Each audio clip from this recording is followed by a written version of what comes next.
नुआपड़ा जिला कोमना ब्लॉक बुद्धिकोमना ग्राम पंचायत स्थित उच्च माध्यमिक विद्यालय परिसर में नुआ ओडिशा नवीन ओडिशा युव ओडिशा नवीन ओडिशा कार्यक्रम अनुष्ठित हो जाइछि। उक्त कार्यक्रम दायित्व नहीं अध्यापक श्री राजकिशोर सुनानी और ओडिया अध्यापिका श्रीमती संघमित्रा नायक। एक कार्यक्रम में मुख्य अतिथि भाव सांबादिक राजकिरण सिंहदेव जोग देइथिले। महाविद्यालय समस्त छात्र छात्री विभिन्न प्रतियोगिता में अंशग्रहण कर निजर प्रतिभा देखाइछन्ति। एक कार्यक्रम 1 डिसेम्बर आरंभ होई 22 डिसेम्बर 2023 पर्यंत चालू रहिबो। ओडिशा सरकार उद्यम जोगु विद्यालय और महाविद्यालय मानकरे नुआ ओडिशा युव ओडिशा नवीन ओडिशा कार्यक्रम करा जाउछि, जहाद्वारा युवक छात्र छात्री माने निजर अंतर्निहित प्रतिभार विकास सहित शारीरिक मानसिक बौद्धिक विकास उन्नति होई परिबो। तेणुक विद्यालय और महाविद्यालय मानकरे रंगोली झोटी चित्रांकन खेलकूद डांस इत्यादि आयोजन करी समस्त छात्र छात्री मानकु शामिल करुछन्ति। एही प्रतियोगिता आयोजन कराइथिबा जोगु छात्र छात्री माने खूब आनंद अनुभव करिसन्ति। छात्र छात्री माने बेस उत्साह होई सबुस्त्र दैछन्ति लोकप्रिय मुख्यमंत्री नवीन पट्टनायकଙ୍କୁ। ए कार्यक्रम को अजय पंडा प्रकाश चंद्र होता ज्योतिराज सिंहदेव सह किछि कॉलेज छात्र छात्री प्रमुख सहयोग करथिले। अध्यापकଙ୍କ सहित छात्र छात्री मानक द्वारा गाँव राजवंश समय प्रसिद्ध पातालेश्वर शिव मंदिर प्रांगण में सफाई कार्यक्रम करा जायतिला। कॉलेज रो ए पदक्षेप देखि गाँव रो लोक माने बहुत प्रशंसा करिसन्ति। मोर नाम होछि कुमुदिनी राउत।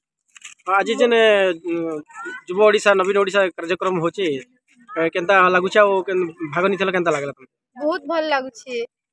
हम कॉलेज रे 1 तारीख रु 22 तारीख तक हेबा प्रोग्राम मने पानो मुई कांडे तरारु आछैन बुद्धिकोमना रे पढछु हायर सेकेंडरी रे।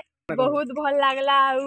मुई माननीय सीएम नवीन पट्टनायक को थैंक यू कहबा के चाहूछि जे से माने इनो एंता प्रोग्राम मने करूछन आ एते हेल्प होछे आ भल भी लागुछे आ पूरा एन्जॉय भी करूछु। हमें का काना होछे प्रोग्राम रे?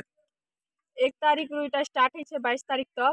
एबे सॉन्ग कंपटीशन आ स्पोर्ट्स माने भी अच्छे, डांस कंपटीशन आ सोशलिटी कंपटीशन में सब भल होछे। नुआपड़ारू राजकिरण सिंहदेव का रिपोर्ट कामेट टीवी।